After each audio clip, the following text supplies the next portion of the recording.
En la fe cristiana, la última cena fue la última ocasión en la que Jesús se reunió con sus apóstoles para compartir el pan y el vino antes de su muerte. La copa o cáliz que se usó esa noche fue motivo de veneración de los primeros cristianos y de codicia por parte de mucha gente. Había que preservarlo. ¿Fueron los caballeros templarios los secretos custodios del cáliz de la última cena? ¿Conocieron y visitaron América antes que Cristóbal Colón la descubriera? ¿Fueron las minas de México y Perú la fuente de su gran riqueza de oro y plata?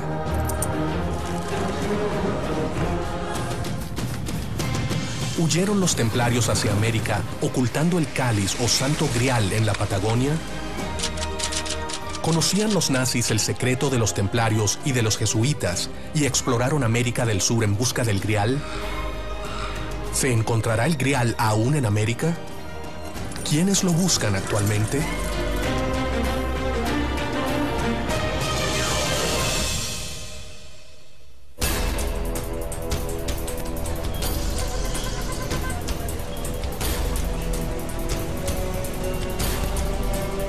¿Se encuentra el Santo Grial, la Copa de Cristo, en América?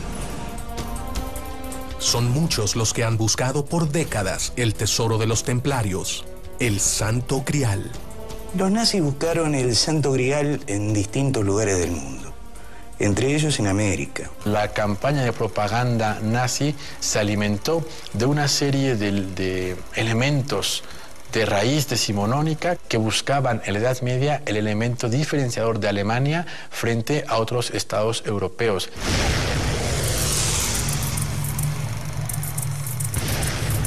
Los nazis, entre comillas, lo que buscaban era aumentar su poder. Por eso es que buscaban el Santo Grial y buscaban la lanza de Longinos también. Y una cosa es complementaria de la otra, ¿eh? Fíjense que uno es un símbolo masculino y el otro femenino. El grial es un símbolo femenino, acuérdense. Y creo que dice que lo buscaban porque eran símbolos de poder o que pensaban que le iban a dar más poder. Algunos afirman que los nazis estaban convencidos que el grial estaba en América. Muchos vinculan a Hitler con la búsqueda del Santo Grial y algunos investigadores afirman esa teoría. Pero existe una particular investigación que se centra en la búsqueda del cáliz sagrado en Latinoamérica. Hay un fuerte interés en encontrarlo porque supuestamente el Santo Grial tiene poderes místicos que, según cómo sean manejados, pueden traer el bien o el mal. Por eso hubo tanto interés de muchas sectas de encontrarlo. Existen muchos lugares donde se dice se encuentra el Grial, pero varios investigadores señalan a América como el destino verdadero. Sabemos que Hitler y el nacionalsocialismo habían enviado personas por todo el mundo buscando desde la lanza de Longinos, habían buscado el Santo Grial. Eso los llevó a estos parajes de América mucho antes, a fines de 1930. Los nazis habrían seguido los pasos de los templarios porque consideraban a la copa sagrada mucho más que un objeto antiguo. Para ellos, el Grial sería la clave para el nacimiento de una nueva humanidad. Pero no todos tienen la misma teoría sobre el Grial.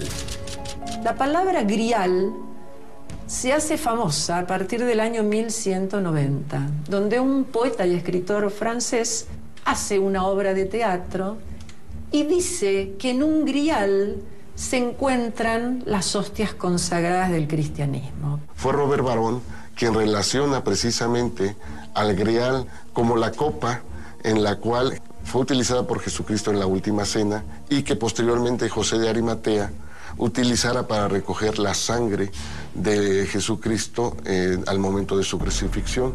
Y José de Arimatea, que era el dueño físico del Grial, porque era el dueño físico de la casa donde hicieron la Última Cena, decide escaparse.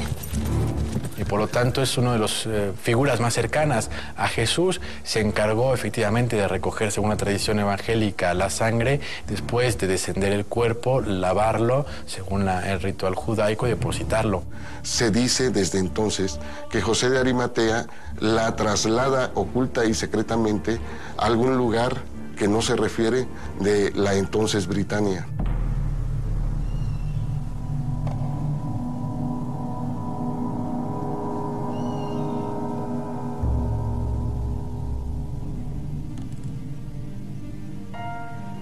Hablamos de 4 santos griales, porque a lo largo de toda la historia medieval se habla de distintos santos griales. Incluso hasta hace muy poco la famosa novela de Dan Brown da a conocer un montón de investigaciones que ya eran conocidas en el ambiente. La genialidad de Dan Brown es hacerlo todo en una forma didáctica, comprensible, y darle un entorno de novela para que se conozca todo esto. Pero a lo largo de la historia hubo una serie de confusiones muy importantes.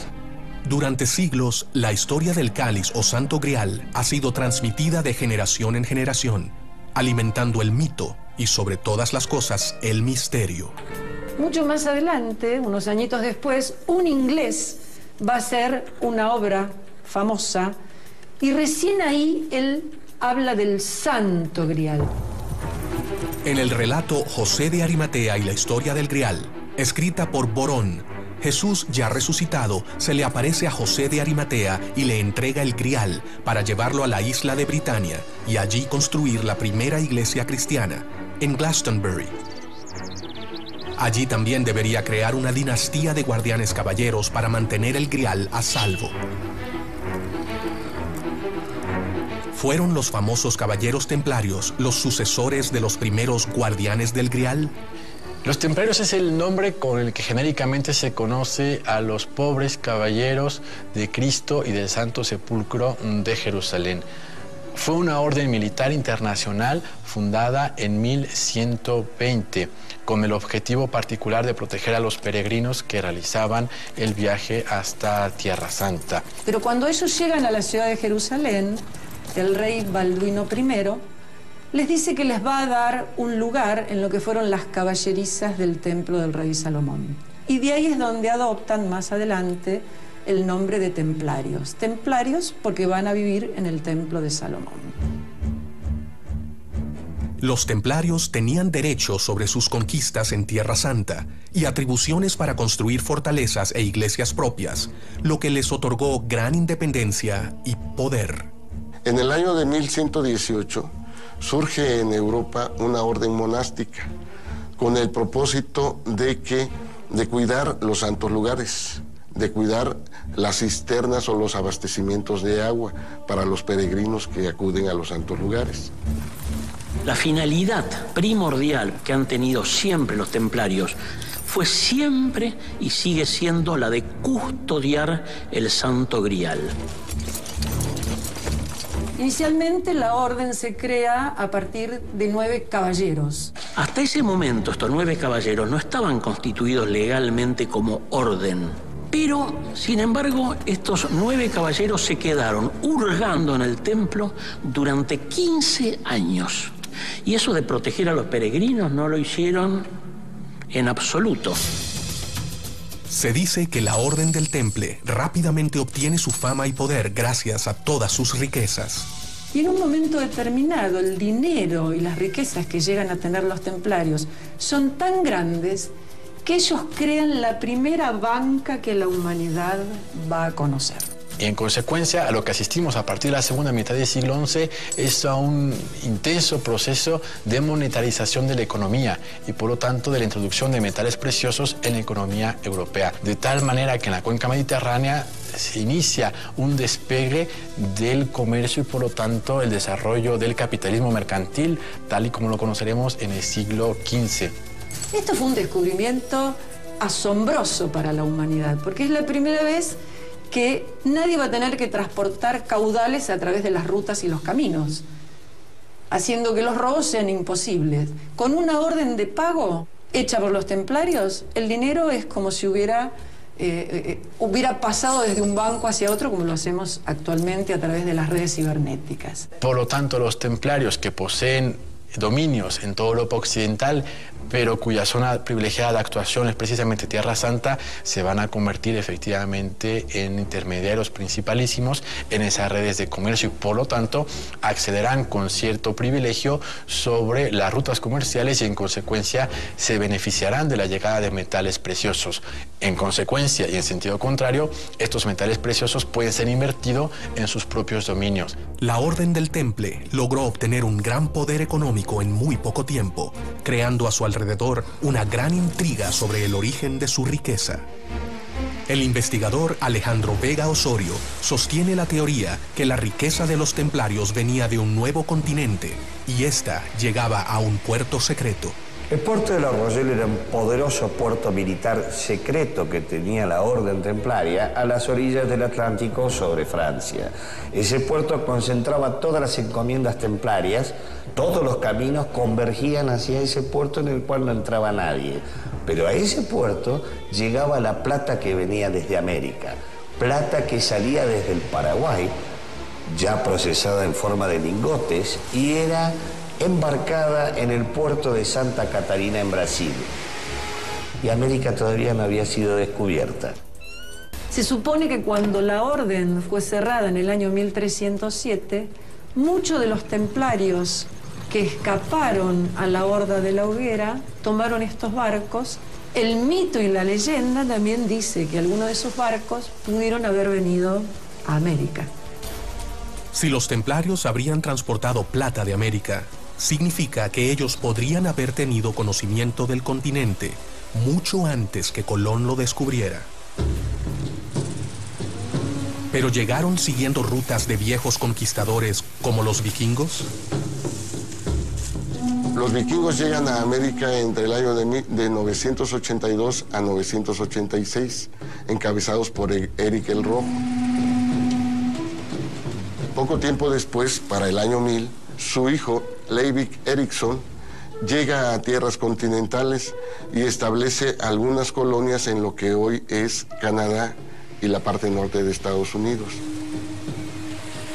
Existen evidencias de que los vikingos visitaron América estableciendo colonias en el norte de América, sino que hicieron incursiones también hacia el centro y sur del continente.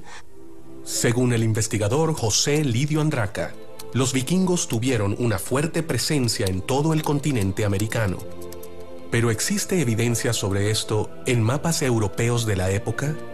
Se habla de la existencia de uno conocido como el mapa de Vinlandia. Es un mapamundi vikingo del siglo XIII, donde se puede ver una masa de tierra en el Atlántico llamada Vinlandia. Y nos dice que fue visitada en el siglo XI por exploradores. Este mapa probaría que Vinlandia no sería otra cosa que la tierra que hoy conocemos como América. Es importante destacar algunas cosas de los vikingos. Primero, que no eran conquistadores. No llegan al Perú, no llegan a América, no llegan a ningún lado como conquistadores, sino que es una migración. Algunos especialistas, como José Riquelme, tienen la teoría que los templarios siguieron los pasos de los vikingos tomando sus mismas rutas hacia el continente americano. Habían tenido comunicación con América y habían desarrollado una serie de travesías comerciales. En estos viajes la Orden del Temple había acompañado, y no hay que olvidar que estos viajes en América tenían un propósito además principal. Pero no todos los investigadores están de acuerdo con la teoría de la relación existente entre templarios y vikingos. No existe ninguna relación entre templarios y vikingos, básicamente porque los vikingos son pueblos nómadas del Mar del Norte que operan en Europa continental entre el siglo IX y el siglo X, y porque los templarios se desarrollan en el siglo XII. No pudieron conocerse y por lo tanto no hay ninguna relación. Cuando Colón partió hacia su aventura, podría ser posible que supiera el destino final de su viaje. Quizás conocía la posible existencia del Grial en un nuevo mundo que aún no había descubierto. ¿Por qué llevaban sus carabelas cruces templarias dibujadas en las velas?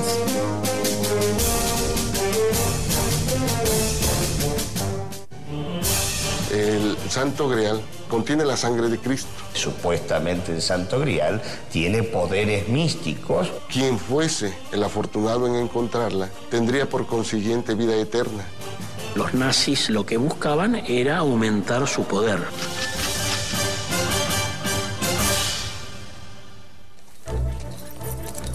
Si los templarios conocían el Nuevo Mundo mucho antes que la llegada de Colón, obviamente este no habría sido el primer conquistador. ¿Es por eso que eran cruces templarias las dibujadas en las velas de los barcos de Cristóbal Colón? ¿Esperaba encontrarse con un reino templario? Cristóbal Colón va a Portugal, se casa con la hija del gran maestre de los Caballeros de Cristo de Portugal, y de esa manera tiene acceso a la biblioteca del gran maestre. En esta biblioteca están los mapas, algunos de ellos se conocen, ¿no es cierto?, en donde figura América. Por eso cuando Colón se le ocurre la idea de descubrir América, él ya sabía dónde iba, estaba muy seguro dónde iba. Lo que sí se ha puesto de manifiesto es que parece ser que fueron los chinos quienes llegaron a América por el Pacífico a mediados del siglo XV, pero tampoco tuvo una mayor significación. Por lo tanto, desde la perspectiva histórica, el descubrimiento de América, por llamarlo de esta manera, solo corresponde a Colón y al año 1492. Aunque, como bien sabe todo el mundo, el primero que denominó estas tierras como un continente fue Américo Vespuccio. Cristóbal Colón, en el año 1492, partió desde el puerto de Palos, España, atravesando el Atlántico hasta llegar a una isla llamada Guanahani, en las Bahamas. Cristóbal Colón, que pasa a la historia por ser el descubridor de América, en realidad lo que hizo no es descubrir América. Lo que pasa es que se mantenían como rutas secretas, eran rutas comerciales. Él les dice que va a llegar a Zipango, que va a llegar a las Indias, que va a obtener oro, plata, especias, etc. Pero sabía exactamente a dónde venía. Venía a América. Porque América ya se conocía.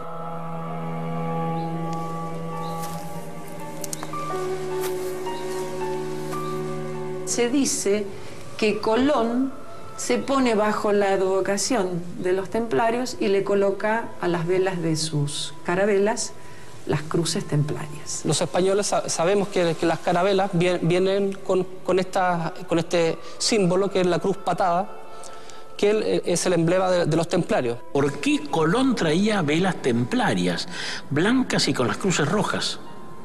Y porque él creía que los templarios iban a estar hasta ahí donde él llegaba. Era una señal de reconocimiento, como para decir, somos amigos. En algunos casos se ha pretendido establecer una relación entre los templarios y América, queriendo significar en las banderas que acompañaban los barcos colombinos, efectivamente, la cruz del Temple. Es una cruz que se identifica perfectamente y que la diferencia a la orden de otras órdenes como la de Santiago, la de Caravaca o la de los Hospitalarios.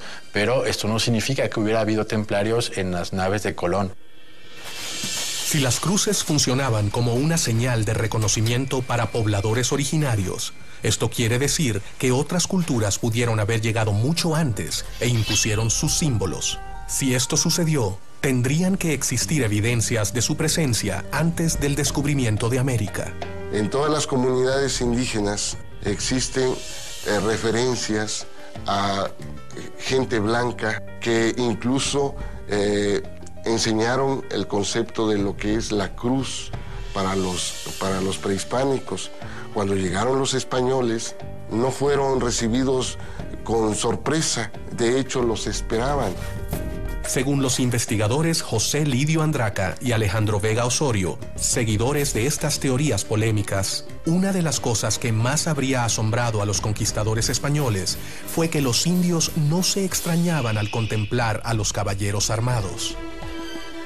Es más, algunos se encontraron en la península de Yucatán con una leyenda que narraba que unos hombres blancos llegaron hasta sus costas en grandes barcos. Pero ¿quiénes eran estos hombres blancos?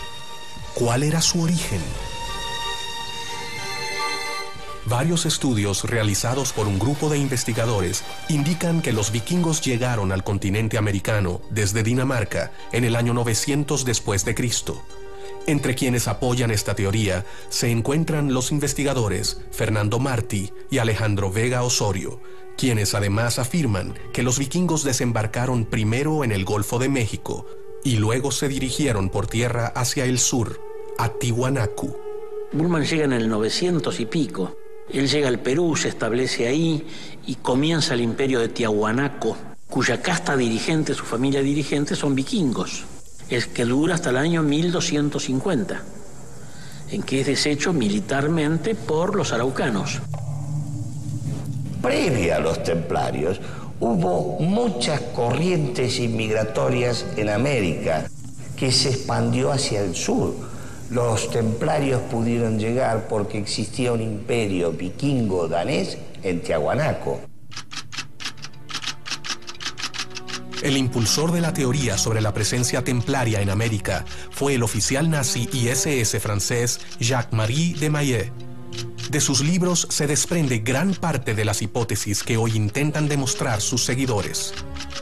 Jacques de Maillet era mi padre, ¿no? Él llegó a Argentina en el 1946, era antropólogo, biólogo, honoris causa en medicina en Canadá, y estudió durante muchos años, más de 30 años, la influencia que tuvieron los hombres blancos en las civilizaciones europeas, hasta llegar al hombre blanco en América, digamos. La teoría de Jacques de Maillet se centra en la presencia vikinga y luego templaria en Paraguay, revelando en sus estudios antropológicos el origen de una fuerte cultura mestiza entre los nativos y los hombres blancos europeos. Él va a Paraguay porque, aparte de tener contactos con miembros del gobierno paraguayo, él ya tenía datos de la presencia de vikingos en el Paraguay. Que en esa zona, en un momento, gente del ejército había encontrado un lugar que podía ser parte de un túnel o de una tumba que está metida de una entrada a una montaña, de un cementerio vikingo en esa zona. Sabemos de leyendas, tenemos los mitos que el profesor Vicente Pistilli largamente ha relevado, ha descrito, ha escrito mucho sobre él, ha lanzado libros al respecto que hablan de la mitología guaraní, que es una mitología vikinga en muchos aspectos. Gracias a Dios tuve la suerte de participar en una de estas primeras expediciones donde se estudió el índice cefálico, el índice colorimétrico. Esta presencia nórdica quedó reflejada en su propio gen. Estos nativos son diferentes al resto, son barbudos, características propias de los nórdicos, tienen aspectos o características en las manos, en la coronilla de la cabeza que los hace diferentes a los malasios polinesios. Incluso muchas veces uno va por el interior del país y se encuentra con nativos rubios, barbudos, que uno los mira y dice, pero este es un vikingo en tamaño pequeño, ciertamente. Si se da por descontado la presencia vikinga en América y de que los templarios sembraron pistas en Europa sobre la existencia de americanos, quizás tendrían que existir entonces huellas templarias en América. Según el investigador José Lidio Andraca, existen varias evidencias vikingas y templarias en todo Latinoamérica. Una de las pruebas más importantes es la que se encuentra en Chilapa, municipio de Guerrero, México, conocida como el Pie del Caballero. En la región de la montaña de Guerrero, donde nos encontramos en Chilapa, encontramos evidencias que los vikingos, para señalizar las rutas que recorrían por el continente americano, imprimían huellas de pie humano sobre rocas. Si estas pruebas fuesen verdaderas, nos revelarían una fuerte presencia templaria y vikinga en América. Lo importante de estas huellas, que están dirigidas todas invariablemente hacia el norte, nos las particulariza Jacques de Maillet en su libro Colón llegó después, denominándolas como señalizaciones de los templarios a su paso por estas tierras, por el continente americano. Estos hallazgos de ruinas y huellas nos revelan que existió una fuerte presencia vikinga y templaria en México. Esto indicaría que la orden tenía mucho interés en este nuevo continente. Pero, ¿qué era lo que buscaban?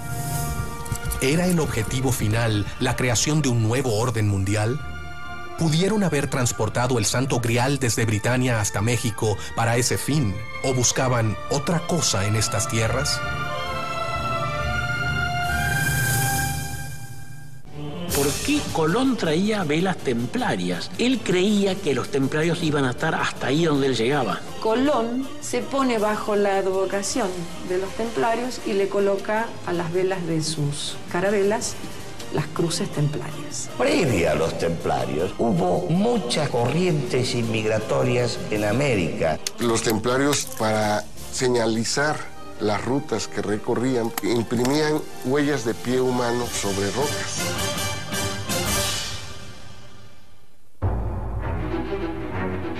¿El Grial estaría en estas tierras de América? ¿O las incursiones por estas tierras estarían relacionadas con otro interés de la orden? No existe ninguna referencia hasta la fecha que nos indique que el Grial haya sido trasladado a México por los templarios. Por lo tanto, si el Grial está en América y tenemos que buscarlo, a veces más cerca de lo que pensamos. Aunque hay algunas versiones que sí refieren el traslado del Grial al continente americano, la ubican en Argentina. Se han encontrado elementos que indicarían el claro poder económico que tenían los templarios y que revelaría un importante secreto relacionado con un mineral sustraído de este continente, la plata. Muchos investigadores aseguran que los templarios buscaban en América este mineral muy valioso para Europa. La exploración de oro es algo de mucho tiempo, no solamente ha sido un resultado de la presencia vikinga y templaria que era conocida. El misterio estriba en dónde sacaban la plata, en dónde extraían la plata, que acuñaban y hacían circular en Europa. La Orden del Temple en América había hecho el acuñamiento de plata y usaban estos caminos, el Peavirú, que era el camino que utilizaban los vikingos para trasladar la plata y el oro desde las minas de Bolivia hacia el Atlántico. Según las investigaciones del antropólogo Vicente Pistilli, la ruta de la plata nacía en las minas de Bolivia, bajaba hacia el sur por los ríos llegando al Paraná y al Río de la Plata, para atravesar el Atlántico hacia un puerto estratégico en las costas del norte de Francia llamado La Rochelle.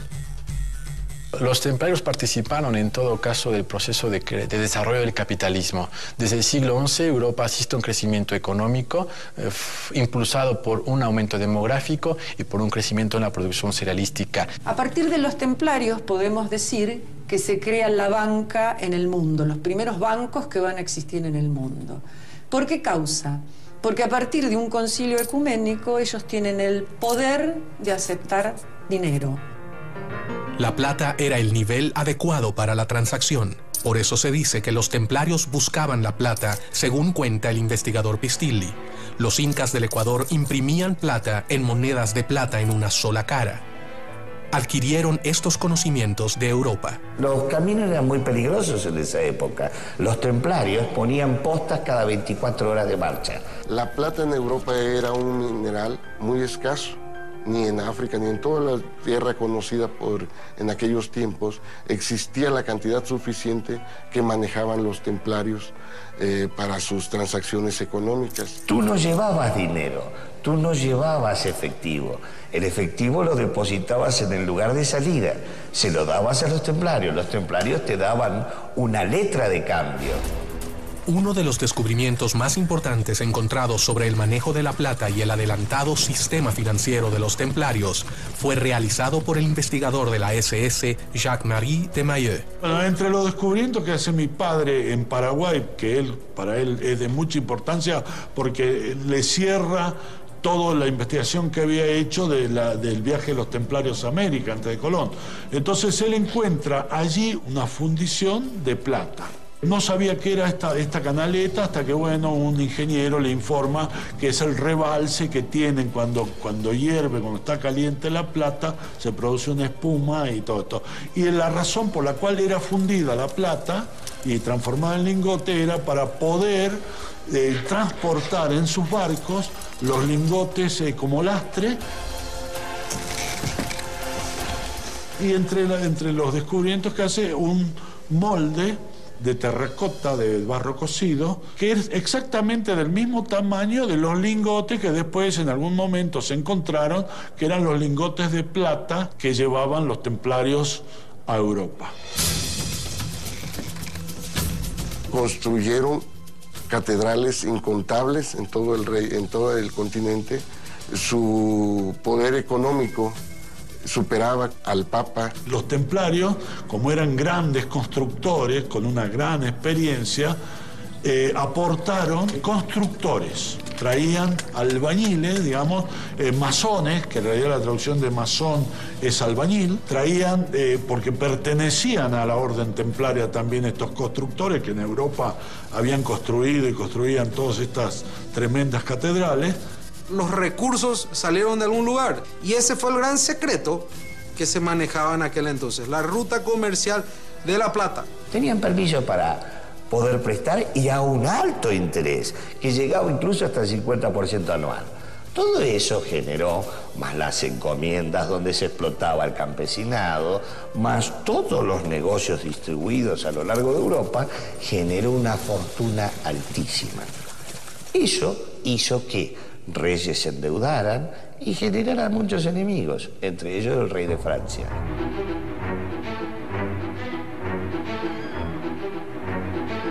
Al haber alcanzado un gran poderío, logran que las distintas órdenes religiosas que existían empiecen a mirarlos con malos ojos. También el poder político en Francia de ese tiempo empieza a rivalizar con ellos por cuanto han creado una especie de Estado dentro del Estado. Todo esto va generando entonces una especie de ataque, tanto por un lado la misma Iglesia como por otro lado el rey de Francia, para que en definitiva se clausure esta orden. Los templarios habrían conocido América y posiblemente explotaron sus riquezas. Sin embargo, su poder e influencia comenzó a disminuir. Con la negativa de Jacques de Molay, el destino de la orden quedó sellado. El rey Felipe IV de Francia, él lo que desea es que todo ese oro, toda esa riqueza y todo el poder de la banca que manejan los templarios sea exclusivamente francesa. Hizo un pacto con el Papa que él mismo sostenía y de la noche a la mañana se produjo la noche triste, el viernes 13 de octubre de 1307, donde los templarios son apresados.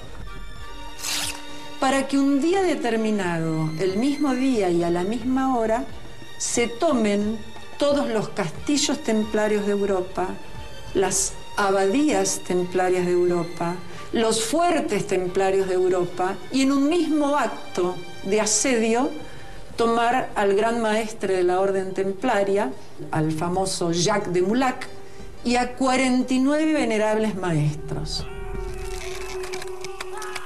Los lleva presos, al tiempo se les hace un juicio de inquisición y se los endilga de hacer actos demoníacos y que los templarios obtenían su dinero malsano. Por eso más tarde no van a la horca, sino que van a la hoguera pública y mueren.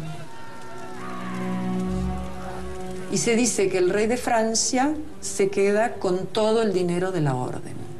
El Papa Clemente moriría 3 meses después y el rey Felipe 10 meses después de ejecutado Jacques de Molay. La monarquía francesa, encabezada por Felipe el Bello, expropió los bienes templarios, efectivamente se encontró con una terrible sorpresa, que era que las arcas de la Orden del Temple estaban vacías o en todo caso en números muy bajos. Y esto no significa que el tesoro haya desaparecido, ha sido trasladado mágicamente a la Antártida o a Paraguay, a México, sino que simplemente no había dinero en las arcas públicas. Ya la Orden del Temple estaba saliendo de Europa por la persecución y ya venía a refugiarse en zonas de América, tanto en América del Norte como en América del Sur y en la América Central. Uno de los responsables de la teoría sobre la presencia del Grial en América es el investigador Alejandro Vega Osorio. Pero el servicio de inteligencia templario era muy bueno. Sabía con anticipación que esto iba a ocurrir. Antes de que los guardias del rey de Francia tomaran prisionero a los principales jerarcas templarios, ya habían salido de todas las encomiendas todo lo que llamamos tesoros templarios. La Orden de los Caballeros del Temple desapareció de la faz de la tierra tan rápido como apareció, pero hay dudas con respecto a su aniquilación. Se cree que algunos de ellos habrían preparado su fuga fuera del continente europeo. Según la teoría del investigador Alejandro Vega Osorio, los Caballeros del Temple habrían escapado hacia el Nuevo Mundo y al hacerlo habrían transportado el Santo Grial.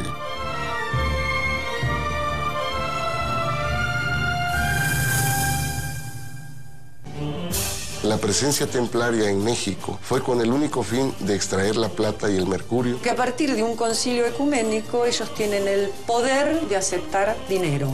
Tenían permiso para poder prestar y a un alto interés. Generó una fortuna altísima. El rey Felipe IV de Francia lo que desea es que toda esa riqueza y todo el poder de la banca que manejan los templarios sea exclusivamente francesa. Hizo un pacto con el Papa que él mismo sostenía, donde los templarios son apresados.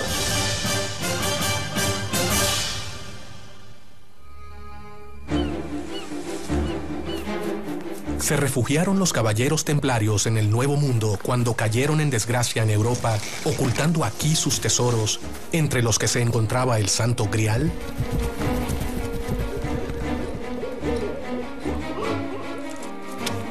Dados los objetivos de la orden y la rápida propagación en el continente, algunos investigadores, como Sergio Roa, especulan sobre la teoría que los jesuitas podrían ser los herederos de los caballeros de la Orden del Temple. La relación existente entre jesuita y templario puede verse y encontrarse en distintos puntos. Por un lado, se trata de órdenes que, estando dentro de la Iglesia, reconocidas por esta, tienen una serie de atribuciones especiales. Se sabe perfectamente las grandes cantidades de terrenos, de inmuebles y de riquezas que lograron en muy poco tiempo tanto los templarios como los jesuitas, aquí en América especialmente. La Compañía de Jesús, ¿no es cierto?, fue oficialmente fundada, ¿no es cierto?, autorizada en la Iglesia Católica, ¿no es cierto?, en el año 1540. A pesar que ya 7 años antes, ¿no es cierto?, Ignacio de Loyola ya, digamos, la había ideado. Sabemos que la Compañía de Jesús, es decir, los jesuitas, siguieron el mismo esquema de la Orden del Temple y vinieron a posicionar sus compañías precisamente en el sur de América. Sabemos las investigaciones y las exploraciones, las excavaciones que hacían. Creemos que la Compañía de Jesús fue la sucesora legal de la conocida Orden del Temple, ¿no?, la Orden Jerosolimitana del Templo de Salomón. La Orden de los Jesuitas se propagó rápidamente por todo el continente americano, ubicándose de norte a sur, así como lo hicieran los templarios. Los jesuitas es una orden cristiana, religiosa, católica y muy importante, y quizá una de las órdenes más fuertes que tiene la Iglesia Católica.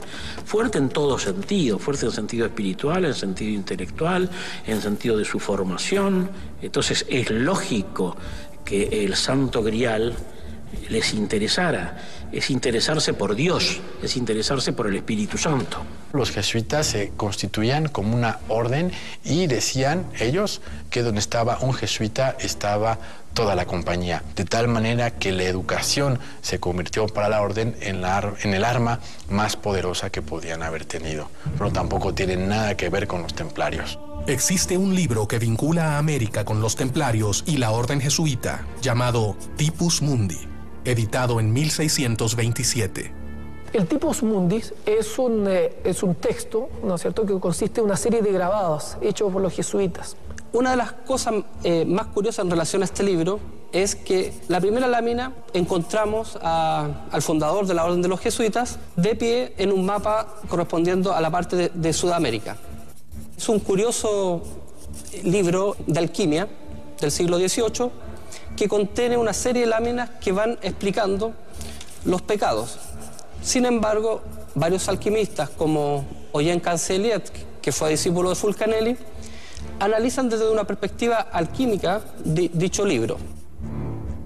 ¿Por qué los templarios y luego los jesuitas adquirieron ese poder? ¿Sería el conocimiento sobre la localización del Grial lo que los hacía intocables? ¿A los jesuitas también les interesaba el Grial? En esta búsqueda, los jesuitas llegaron al sur de Argentina y el sur de Chile a través de la búsqueda de la mítica ciudad de los Césares. Los templarios tenían conocimientos metalúrgicos muy avanzados para su época, y según dicen algunos investigadores, los jesuitas los heredaron. Una supuesta prueba de ese poder metalúrgico de los jesuitas es la manipulación de un supuesto meteorito, el Veas 01, encontrado en Chile.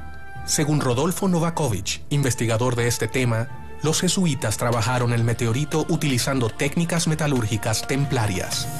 Nosotros en el año 2007, en octubre de 2007, hicimos una presentación a la Meteoritical Society para poder validarlo, o como meteorito o bien, ¿no es cierto?, descartando que fuese meteorito. Hasta ahora no hemos tenido esa certificación. Desde el punto de vista químico, no tiene las características necesarias para ser una roca proveniente del espacio exterior. Es prácticamente un trozo de hierro puro, es decir, tiene una concentración de níquel muy baja. No es compatible con rocas ya sea terrestres, pero tampoco extraterrestres, y a eso hay que sumarle el magnetismo. La roca es fuertemente magnética, lo cual contradice la teoría de los aceros. El meteorito Veas 01 fue hallado en un terreno que hasta 1767 fue parte de la hacienda La Ollería, propiedad de los jesuitas de la colonia. Los jesuitas alemanes fueron los que trajeron las técnicas alemanas de la metalurgia, dado que existen dos orificios dentro de Veas 01 que no tienen una explicación lógica, dan la impresión que se utilizó algún elemento, algo de alta temperatura para extraer trozos. Bien, ¿no? Podría ser posible que haya sido utilizado como base para extraer, ¿no es cierto?, el metal y ocuparlo en otros utensilios. Parece que en la época solo los jesuitas habrían tenido la capacidad suficiente para extraer material de ese meteorito para poder manipularlo y realizar lo que se da en llamar el cáliz de Calera. Se sabe que en aquella época se construyeron dos cálices muy interesantes y que uno de ellos tardó cerca de 19 años su elaboración. ¿Pero por qué se habrían tomado tanto trabajo? ¿Cuál sería la importancia de ese cáliz? Ellos construían un cáliz y sobre el cáliz grababan aquellas cosas que ellos querían mantener desde un sacerdote hacia otro. Pero después de ser trabajado durante 19 años con el material extraído del meteorito Veas 01, se dice que el cáliz fue protagonista de una extraña historia y desapareció. Nunca más se supo de él. ¿Cómo y por qué había desaparecido? ¿Alguien podría estar interesado en conocer el secreto grabado en la superficie oculta? ¿Qué dato importante podría haber escrito en el cáliz? ¿Estaba la ubicación de la ciudad de los Césares, donde se dice se encuentra el Santo Grial? Existe una extraña teoría en base a algunos mitos y leyendas que hablan sobre la existencia de una ciudad mágica en otra dimensión donde los templarios habrían encontrado su refugio.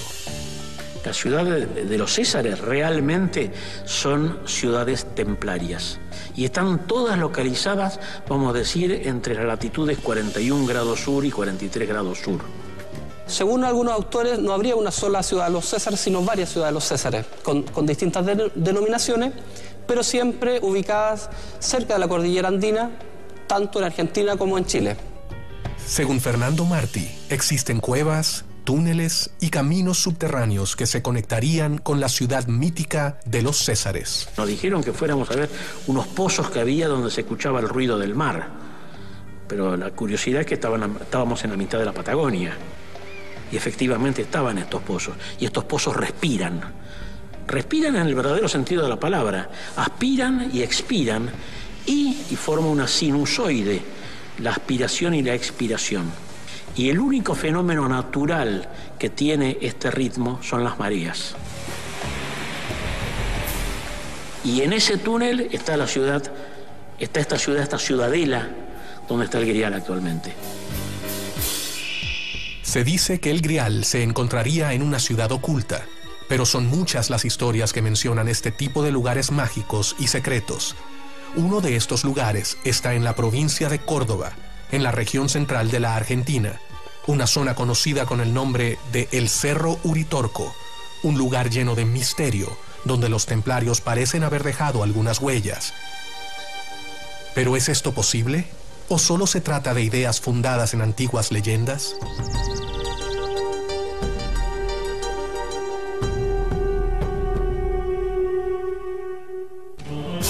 Los jesuitas es una orden cristiana, religiosa, católica y muy importante. Es lógico que el Santo Grial les interesara. Usando esa capacidad tecnológica que tenían, construían un cáliz y sobre el cáliz grababan aquellas cosas que ellos querían mantener desde un sacerdote hacia otro. En circunstancias misteriosas, una noche desapareció.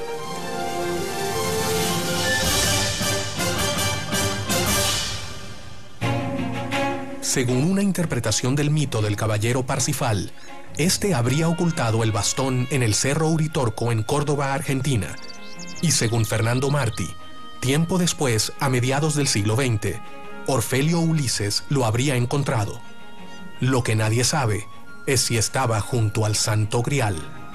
Lo que damos en llamar el bastón de mando, o se da en llamar el bastón de mando, fue descubierto por un señor que aparentemente era de etnia indígena, que se llamaba Orfelio Ulises Herrera.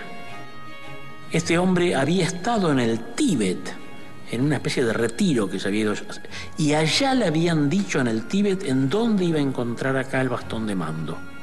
Él se vino, cruzó, bajó por la cordillera, llegó hasta Córdoba, tomó la indicación, llegó al Cerro Uritorco, y subió por la toma hasta el lugar que le habían indicado.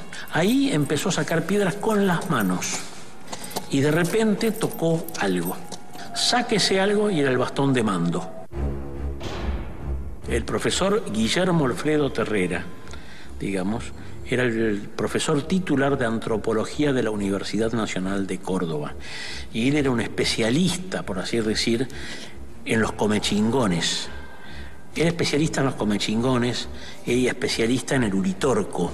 Al mismo tiempo fue el que nos inició en todo este tema y nos aconsejó, él ya estaba un poco más viejito ya, y nos aconsejó de que fuéramos al sur a buscar el Grial. El mito en el cual se basan algunos investigadores sobre el bastón de mando que trajo Parsifal sería para ellos una prueba inequívoca de la existencia del Grial en la zona del Cerro Uritorco, en la provincia de Córdoba, en la región central de la Argentina. Los nazis buscaban algo más, además del Grial. Dentro de esta idea o dentro de este deseo de ir consiguiendo este tipo de piezas míticas, Hitler quería también el bastón de mando porque creía en esta hipótesis de que esto que confería poder a quien lo poseyera y demás.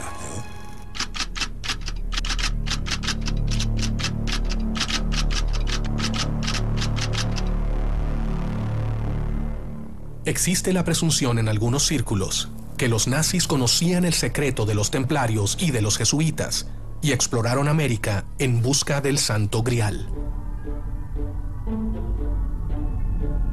El Imperio Alemán estaba formado por distintos reinados y principados que constituían el Sacro Imperio Romano Germánico.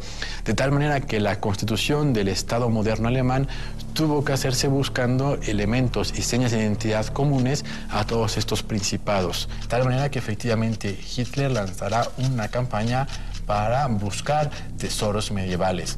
Se ha escrito mucho, se ha hablado mucho y ha habido mucha ficción que juegan con la idea de que los nazis buscaban elementos que podían ser como una fuente de fortaleza, de poder. Diría que eso está más en el terreno de las especulaciones. Hitler tenía una marcada afición por el ocultismo desde mucho antes de haber llegado al poder en Alemania. Y esto le va a dar una suerte de impronta a todo el periodo en que él estuvo en el poder, ¿no? Donde estas logias, estas sociedades secretas y demás compartían parte de ese poder.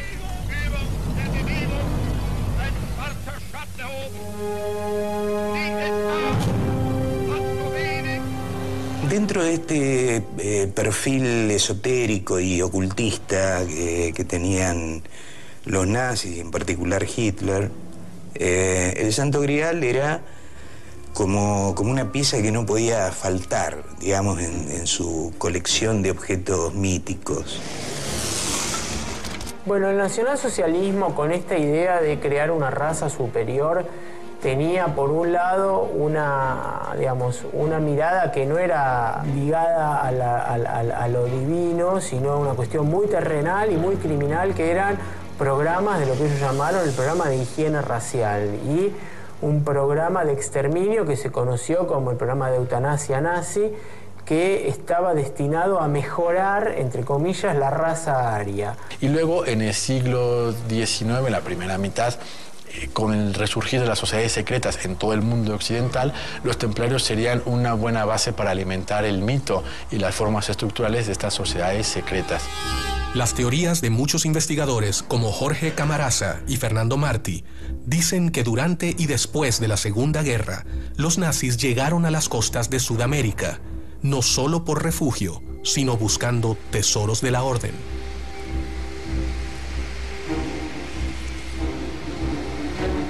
Después de la Segunda Guerra se produce una suerte de éxodo de criminales de guerra y de nazis en general, aunque no hubieran sido criminales de guerra, sobre todo a América Latina. Sabemos que Hitler y el nacionalsocialismo habían enviado personas por todo el mundo buscando desde la lanza de Longinos con la que se había clavado a Cristo, habían buscado el Arca de la Alianza, habían buscado el Santo Grial. Eso los llevó a estos parajes de América mucho antes, a fines de 1930. El señor Heinrich Himmler, que era el jefe de las SS, sabía que el Grial estaba en la Patagonia. Además, lo que sí nos consta es que lo han buscado. Lo han buscado como lo han buscado al jefe de este partido, que era el señor Adolfo Hitler. Lo han buscado en la Patagonia. Hay muchas versiones. En el año 45, 46, 47 se corrieron muchísimas versiones de que hubiese venido acá. Algunos nazis conocían algo de esta hipótesis de los templarios en América. Hay un caso paradigmático, yo diría, que es el de un antropólogo, Jacques de Maillet. Él viene a Buenos Aires y él es quien trabaja mucho sobre la hipótesis de vikingos, sobre todo, en América del Sur, y también de templarios. Ellos creen en la idea de un destino, y ese destino está ofrecido a quienes sean los mejores, los más aptos, esta idea del darwinismo social, que es una interpretación bastante antojadiza, digamos, de la teoría de la evolución. ¿Pero realmente buscaban encontrar esta relación entre supuestas razas blancas o había algo más? Algunos investigadores que apoyan la teoría del Grial en América dicen que los nazis solo querían hallar el tesoro templario en estas tierras.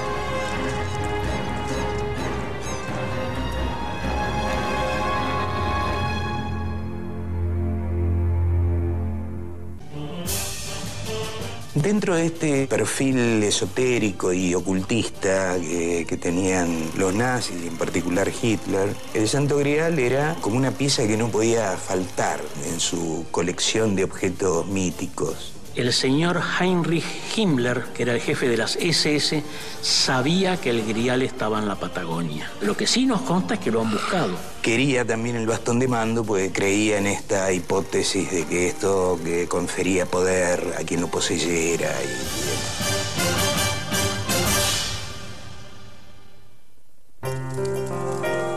La historia del caballero Parsifal está ligada al Grial y al bastón de mando desde los orígenes de esta supuesta leyenda. ¿Quién era el caballero Parsifal? ¿Dónde se origina su historia? Wolfgang von Eschenbach, el trovador alemán, él escribió una obra donde describe toda la vida de Parsifal. Se lo conoce mucho Wolfgang von Eschenbach porque de ahí sacó el libreto Richard Wagner para la ópera Parsifal. Perceval de Galés o Parsifal es un caballero terrenal, es decir, que no tiene un hálito sacramental particular, pero precisamente representa a todos aquellos hombres que con su trabajo, su piedad y sobre todo con llevar una vida acorde a los valores eclesiásticos, le es concedido y le es dado contemplar el Grial, es decir, como un fenómeno cuasi místico de contemplación de lo divino. Según la leyenda, Parsifal era un caballero templario encargado de dejar el Santo Grial junto a un bastón de mando sagrado, conocido también como Piedra de la Sabiduría. Pero a nosotros nos interesa especialmente porque en una circunstancia se hizo merecedor a que fuera el custodio del Grial.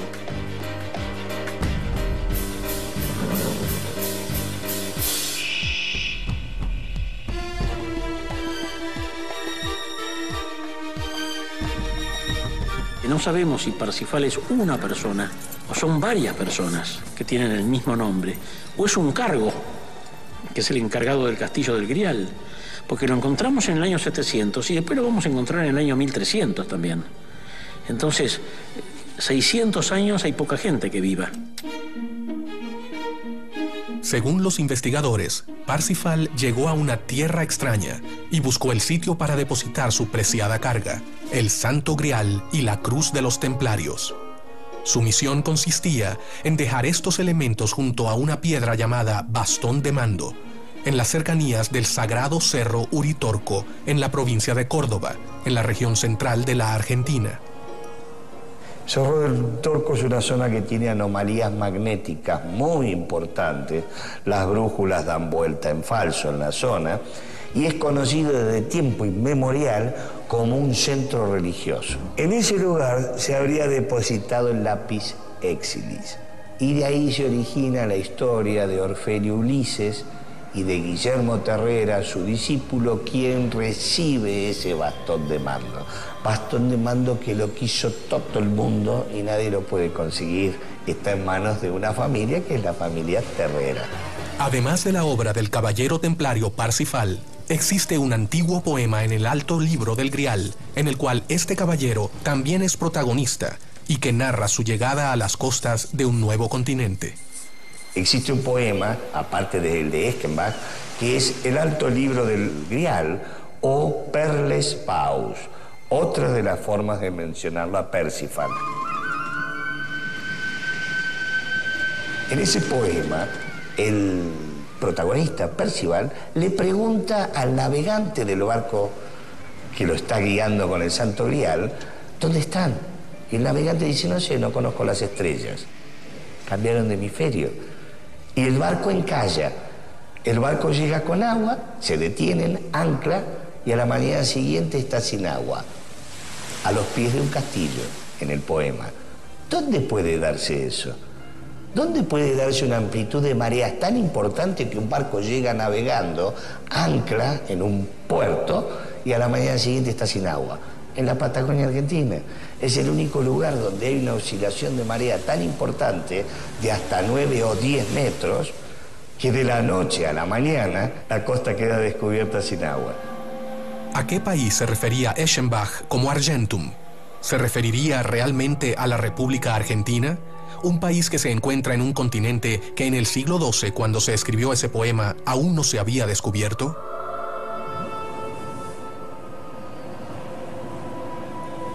Parte del tesoro templario está en la Patagonia, precisamente en las cercanías de Telsen y bajo la meseta de Somucurá. El grial y el bastón de mando, ocultos según los escritos por Parsifal, fueron intensamente buscados por los nazis. Entre las hipótesis que manejaban los nazis en este afán por recolectar distintas cosas, pensaban o llegaron a pensar en la posibilidad de que los templarios hubieran podido traer el Santo Grial a América del Sur. Es indiscutible la presencia nazi en América y en Paraguay y en todo lo que ha sido el Brasil, Argentina, Bolivia y Uruguay. Pero no solamente los nazis del fin de lo que fue el Tercer Reich, estamos hablando del 43-45. El señor Heinrich Himmler, que era el jefe de las SS, sabía que el Grial estaba en la Patagonia. Por eso hubo tanto interés de Alemania nazi en la zona. Por eso llegaban submarinos nazis a la bahía sin fondo. En ese lugar hay mucho más de lo que se piensa. No todos los nazis se establecieron y exploraron el centro de Argentina. También se dirigieron más hacia el sur de este país, a la Patagonia, tras las huellas del Grial. Después de la Segunda Guerra se produce una suerte de éxodo de criminales de guerra y de nazis en general, aunque no hubieran sido criminales de guerra, sobre todo a América Latina. Se sabe que muchos submarinos nazis llegaron a la costa de la Patagonia e incluso también se habla de su llegada a la Antártida durante y después de la Segunda Guerra Mundial. ¿Era solo una vía de escape o tenían una misión secreta relacionada con la búsqueda del Grial? La llegada de submarinos nazis a las costas argentinas durante y después de la guerra tenía que ver sobre todo con desembarcos de algunas personas y de algunos bienes. Estas tripulaciones deciden venir a América del Sur, en particular a Argentina, donde sabían que iban a ser bien recibidos, ¿no? Porque esto ya había pasado con los tripulantes del Graf Spee en 1939. O sea, llegaban a un lugar amigo, llegaban a un puerto seguro. El caso de la Patagonia es parecido al caso de Córdoba, digamos. Ofrecía parajes relativamente poco poblados, aislados. Quizás quienes provenían de la Europa alpina, por llamarla de algún modo, encontraban en la Patagonia cordillerana también un espacio, un hábitat similar a la geografía de la cual ellos provenían.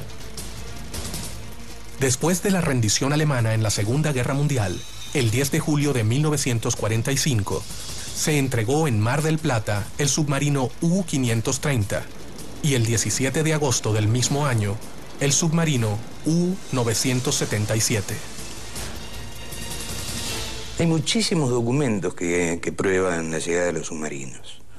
Hay documentos de la Marina argentina, hay documentos de las policías provinciales, incluso hay documentos de la Armada que hablan de contacto de guerra, donde se te tiran cargas de profundidad a un submarino. ¿Qué buscaban los submarinos nazis en la Patagonia? Hay un Vox Populi que dice que hay un Santo Grial en la Argentina. Nosotros decimos que es uno de los 4, falta demostrarlo. ¿Por qué tantos alemanes nazis se asentaron en el centro, en Córdoba y en el sur, en la Patagonia? ¿Esperarían encontrar el Grial y el bastón en un lugar plagado de símbolos y leyendas templarias?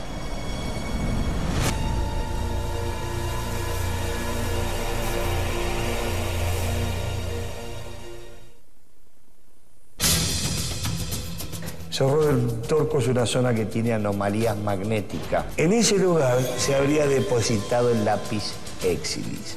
Es indiscutible la presencia nazi en América. Pensaban o llegaron a pensar en la posibilidad de que los templarios hubieran podido traer el Santo Grial a América del Sur. El señor Heinrich Himmler, que era el jefe de las SS, sabía que el Grial estaba en la Patagonia. Hay muchísimos documentos que prueban la llegada de los submarinos.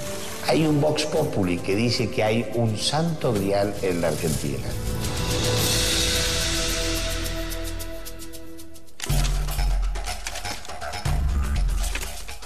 Los caballeros templarios habrían escapado a América del Sur con un claro objetivo de preservar el Grial en un lugar seguro y secreto. La flota templaria, la última, salió de La Rochelle, dijimos, el 11 de octubre de 1307. Esta flota pasó por Glastonbury, cargó ahí. Les aclaro que los que estaban en Glastonbury sabían que tenían que esperar una flota con las velas blancas y las cruces rojas, y que entonces tenían que cargar las reliquias, cosa que hicieron, y esta flota siguió. La trayectoria exacta es al sur, pegado a la costa de África hasta las islas de Cabo Verde, y ahí la corriente misma, que es la famosa corriente de Colón, digamos, los cruza hasta frente a Venezuela, y de ahí por la corriente cálida del Brasil bajan hasta la boca del Río de la Plata. De ahí de la boca del Río de la Plata hasta el Golfo San Matías, que fue el destino final, digamos, es muy difícil. Según el investigador Flugerto Martí, la flota templaria cargó en Gran Bretaña el Santo Grial, y el primer destino a lo que llegó fue un puerto llamado El Fuerte, en el Golfo de San Matías, al sur de Argentina. El Fuerte es un lugar donde está ubicado en Río Negro, que está cerca de la playa. Es una meseta, es una isla prácticamente, que forma una especie de meseta, donde se dice que fue el primer enclave templario que hubo en la zona. En el año más o menos 1840 vino a nuestras tierras un geógrafo francés llamado Juan Antonio Víctor Martin de Moussy, y fue contratado para que hiciera un atlas, un mapa, digamos, de toda la Confederación Argentina. Este atlas consta de 30 planches. En tres de estos mapas, figura el Golfo San Matías, y figura con la señal que se le ponía a los fuertes una leyenda que dice antiguo fuerte abandonado o ex fuerte abandonado, en francés ancien fort abandonné.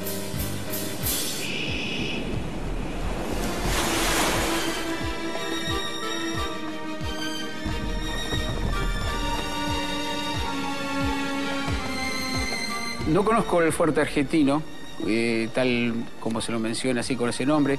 Sí, aquí en Chubut hubo un fuerte muy famoso que fue el Fuerte San José, ubicado en el Golfo San José, en Península Valdés. Los geólogos denominan barda a una meseta elevada aislada sobre la orilla del mar. Sobre ella habría estado construido el fuerte.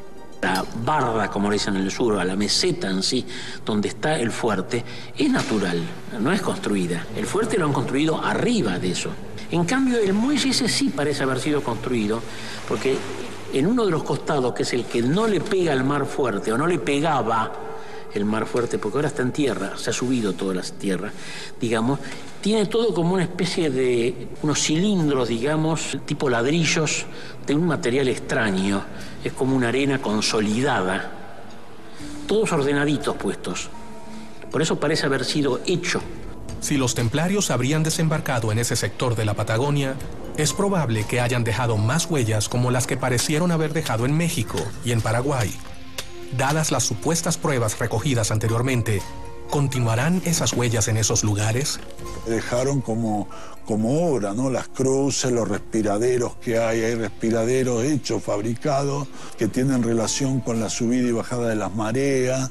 Estamos hablando ya dentro del territorio, ¿no? En la costa, ¿no? Digamos, ya bastante dentro del territorio hay evidencia de que hay ríos, porque el aire que sopla desde estos agujeros, estos respiraderos, está relacionado con las mareas. Al abandonar el fuerte costero, dadas las pruebas recogidas, los templarios también habrían seguido el curso del río Chubut, llevando sus tesoros hacia un lugar clave.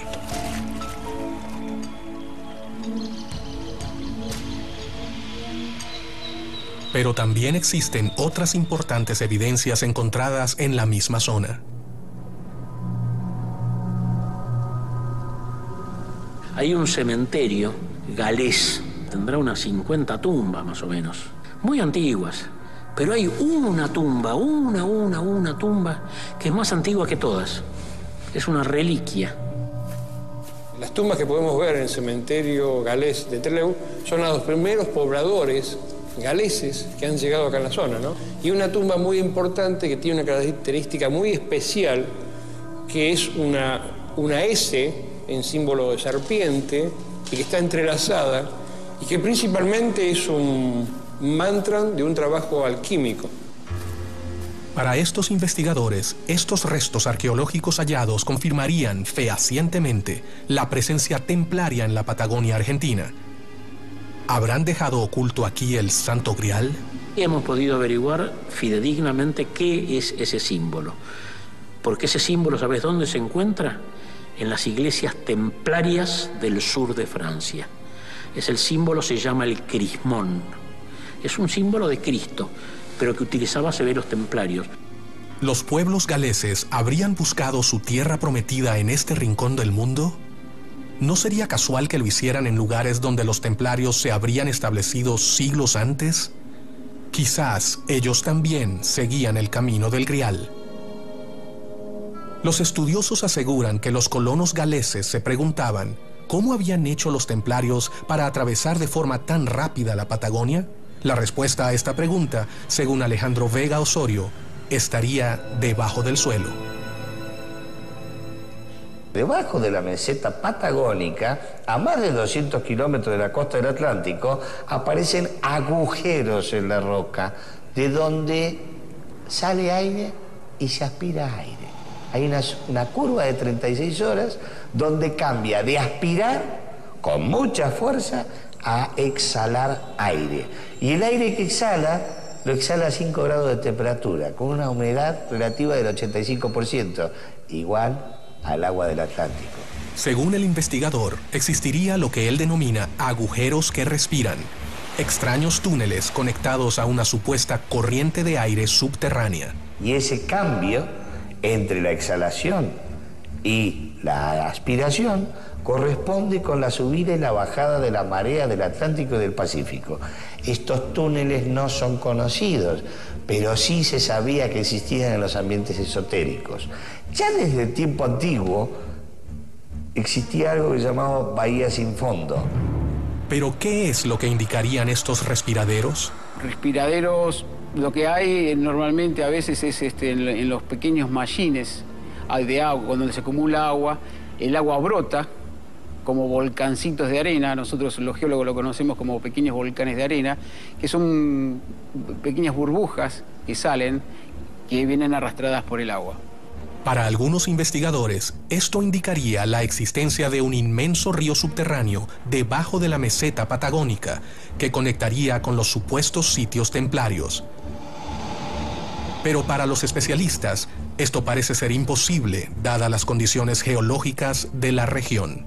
La meseta de Somoncurá es una gran meseta de origen volcánico, de edad terciaria, o sea que tiene prácticamente unos 10 millones de años.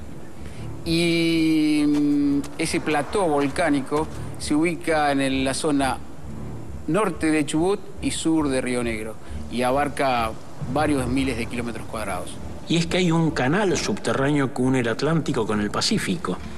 Ahí, justamente entre las latitudes 41 y 43, que cruza desde el Atlántico hasta el Pacífico y viceversa, digamos, ¿no? Las aguas subterráneas no se unen de un océano a otro. Las aguas subterráneas a veces terminan internamente en cuencas endorreicas y algunas sí drenan hacia el mar y vemos como lloraderos en los bordes de la costa, pero no van de un mar al otro.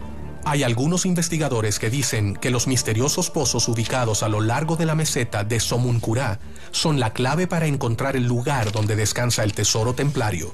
Y estos pozos respiran, Respiran en el verdadero sentido de la palabra. Aspiran y expiran y forma una sinusoide, la aspiración y la expiración. Y el único fenómeno natural que tiene este ritmo son las mareas. Y cuando le tomamos la temperatura y la humedad en el Servicio de Hidrografía Naval de Buenos Aires, nos dijeron, eso está en contacto con el mar.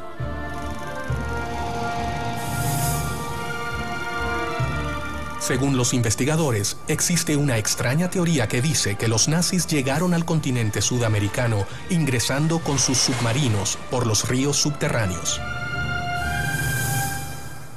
Existe agua subterránea, que es diferente.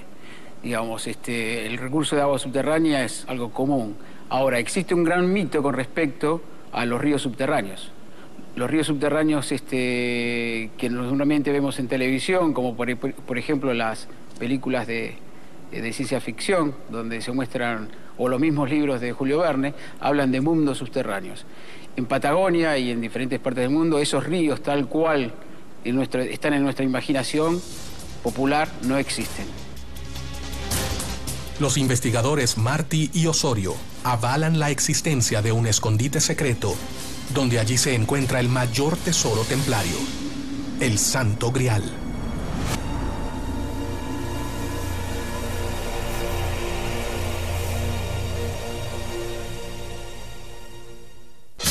El fuerte es una meseta donde se dice que fue el primer enclave templario que hubo en la zona. La meseta de Sumuncurá es una gran meseta de origen volcánico. Los nazis buscaban el Santo Grial en la Patagonia. Por eso llegaban submarinos nazis a la bahía sin fondo. En ese lugar hay mucho más de lo que se piensa.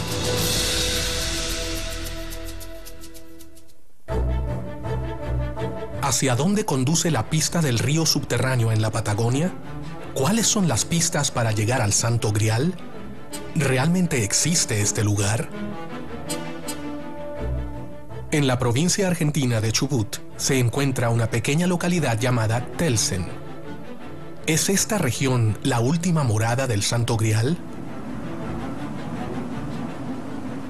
Telsen es un valle que está en el Chubut, donde viene la palabra el lugar de los ancestros. Y el que fundó ese lugar se llama John Morley, muy parecido a las iniciales de Jacques de Molay, que fue el maestre templario. La ciudad de Telsen es conocida por los denominados glifos, formas y dibujos formados por una cadena de grandes piedras. Una de las pruebas más fuertes de la presencia de templarios en la zona son los glifos de Telsen, donde están dibujados en roca, vistos desde el aire de gran magnitud, glifos de 200 metros de largo con caballeros, con espadas. Luego han sido cubiertos con tamariscos, con árboles para que no se pueda excavar en la zona. Algunos miembros de la comunidad científica y especialistas en geología ponen en duda las teorías que hablan de la existencia de cuevas ocultas y los supuestos glifos con figuras dibujadas en la tierra. La localidad de Telsen se ubica en la parte sur de Meseta Sumuncurá. En esa región hay rocas de diferente origen y de diferentes edades. Hay rocas de edades jurásicas, muy antiguas, hasta rocas terciarias de unos 8 o 9 millones de años. Y hay rocas tanto de origen volcánico como de origen sedimentario. Los científicos siguen sin tener pruebas fehacientes sobre estos dibujos llamados glifos en la Patagonia.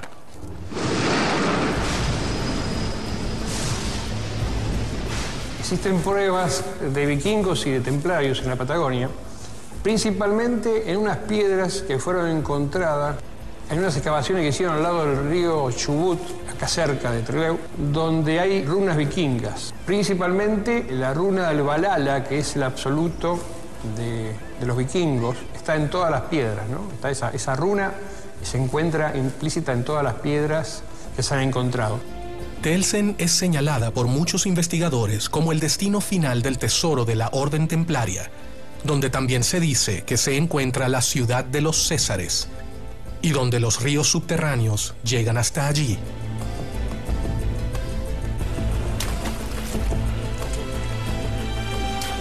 Se le dice ciudad de los Césares porque hay dos teorías. Una porque el que lo descubrió fue uno de los conquistadores que llegaron a a la Patagonia y se llamaba César. Entonces quedó como que era la ciudad de los Césares. Y la otra es que está la belleza de esa ciudad y está la riqueza y el tesoro que se ha encontrado en ese lugar, que lo atribuyen con el Imperio Romano, con el César. No conozco que existan ciudades ocultas o sepultadas por algún accidente geológico o algún evento de alguna naturaleza. Lo que sí, obviamente, es algo muy común y los arqueólogos en Patagonia trabajan muchísimo, es con restos o cuevas, aleros de pueblos originarios. La ciudad de los Césares está en la Patagonia, tiene conexiones con la meseta del Fuerte, a orillas del Atlántico, y con la zona de Telsen. ¿Qué es la zona de Telsen? Era un nudo carretero. Por ahí pasaba la cuarta ruta de la Plata, que conectaba directamente con la Sierra del Volcán en la provincia de Buenos Aires. Esas rutas eran protegidas por tribus afines, que eran blancos, todos blancos. Algunos avalan una hipótesis que revela existencia de una ciudad oculta en una cuarta dimensión, a la cual se llega atravesando un portal energético ubicado en la zona de Telsen. Una controvertida teoría fantástica que muchos científicos ven como improbable. Y hay muchos que dicen que es una ciudad errante que se encuentra entre las dos dimensiones, entre la tercera dimensión y la cuarta dimensión, que por momento desaparece la tercera dimensión y por eso es muy difícil encontrarla.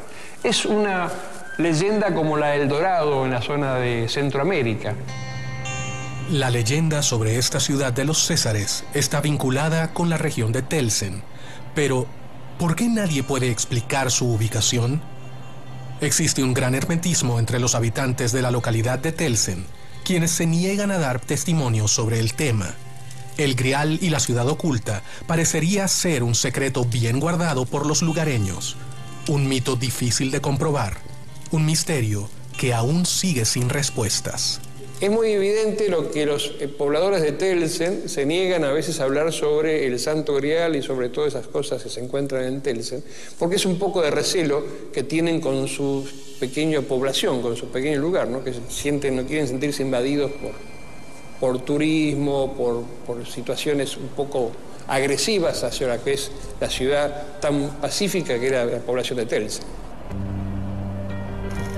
Los indicios encontrados llevan a los buscadores del Grial a una zona, a la formación rocosa de Telsen. Según los investigadores Fernando Martí y Alejandro Vega Osorio, se trataría de una puerta finamente tallada, que claramente parece ser una puerta sellada que obstruye la entrada a un túnel. ¿Es esta la misteriosa puerta de Telsen? La puerta de Telsen es lo que nosotros llamamos la puerta de piedra. No existen pruebas tangibles, sino teorías en base a mitos y leyendas sobre esta supuesta puerta donde se escondería el Santo Grial. Dicen que el Santo Grial está en la puerta de Telsen. Sería importante cruzar esa puerta para ver si lo encontramos. Si bien todos indican la región como tal, nadie ha podido llegar al lugar exacto donde se ubica. Hay pocas personas que dicen haber visto esta extraña puerta de piedra. También se habla de la existencia de un único documento fílmico que revelaría la imagen de la misteriosa puerta de Telsen.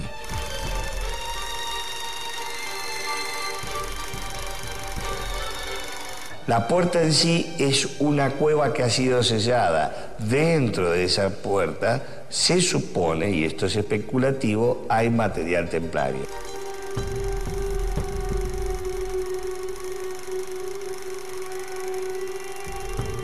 Normalmente donde hay una cueva hay más de una, entonces pueden estar alineadas. Son cuevas que se originan normalmente en rocas carbonáticas, rocas que se pueden degradar. También existen cuevas formadas por rocas volcánicas, la lava que baja, se enfría y deja oquedades, y a veces puede haber más de una cueva alineada. Aparentemente sería como una puerta de roca o de piedra, pero que está cerrada, que está en un macizo montañoso, en un macizo pétreo montañoso, y que da toda la sensación de ser una puerta cerrada desde adentro. Detrás de la puerta del Telsen se cree que está el Santo Grial. Es el Santo Grial que parece tener el poder de ocultarse para no ser revelado.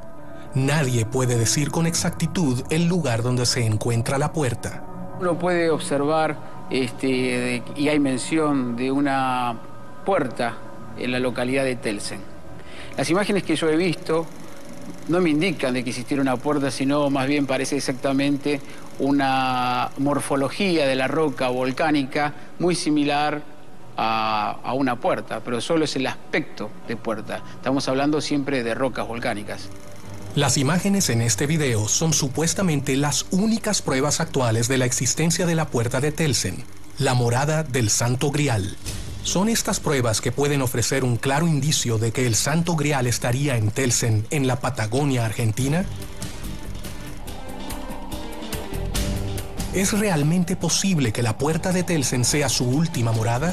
Supuestamente la historia dice que los templarios siguen existiendo, ya no vestidos con túnicas blancas, obviamente, que el personal se va renovando, que viene desde Europa, en fin, todas leyendas que se van distorsionando cada vez más. Una ciudadela, un enclave, debidamente protegidos por 1000 metros de basalto volcánico.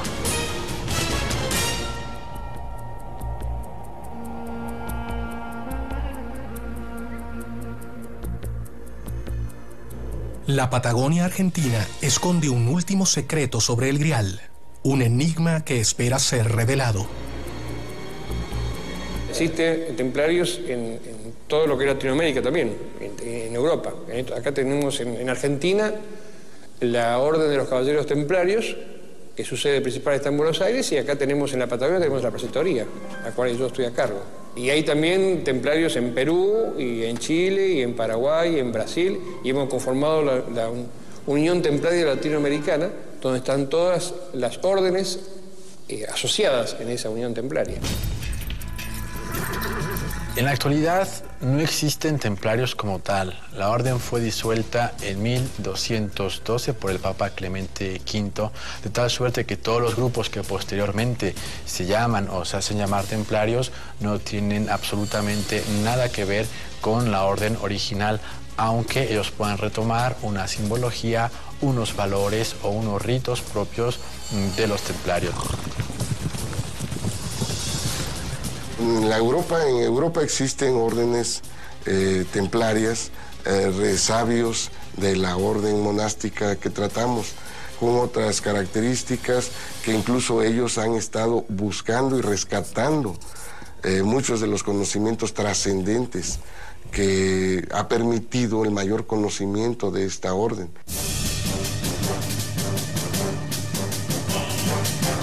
El Grial sabe cuidarse. Tata Dios es muy inteligente y supo ponerlo donde no lo iban a encontrar ni lo iban a destruir. Porque puede haber gente mala que quiera destruirlo. Todas las pistas recogidas por estos investigadores apuntan al continente americano como el supuesto destino del Grial. Dudo mucho que el Grial haya sido trasladado a América, aunque existen algunas referencias que nos indican que el Grial fue trasladado a la Argentina. Se cree que el Grial llegó a la Patagonia junto con todas las reliquias que salieron del puerto de La Rochelle. Personalmente yo no creo en ese tipo de leyendas. Sí hay que ser respetuoso con la tradición. Sí creo que es importante rescatar la cultura de los pueblos.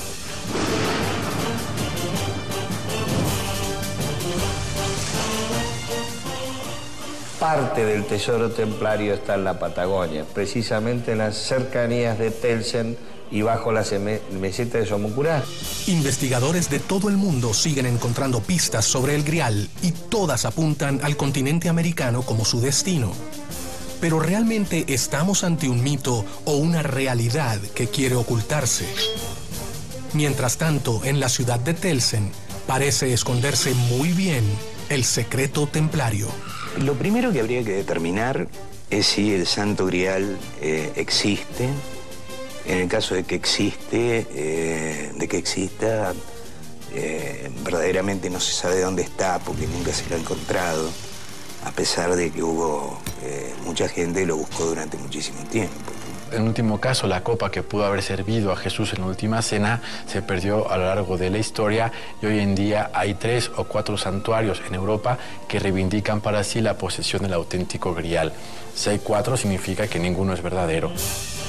3 días antes de ser capturada la orden, salieron con todo el tesoro de los templarios y dentro de ese tesoro estaría el Santo Grial, el Arca de la Alianza y la lanza de Longinius. El grial no pudo haber llegado a ningún lado porque es una figura literaria y por lo tanto no existió. Y en todo caso, la copa en la que tuvo lugar la última cena se pudo haber perdido a lo largo de la historia. Nos preguntamos si José de Arimatea pudo haber llevado el Santo Grial a Escocia y desde Escocia haberlo llevado ¿a dónde? Y lo afirmo, de que el Santo Grial actualmente está debajo de la meseta de Somuncurá. No estoy dando muchas precisiones. Y está custodiado actualmente por los templarios.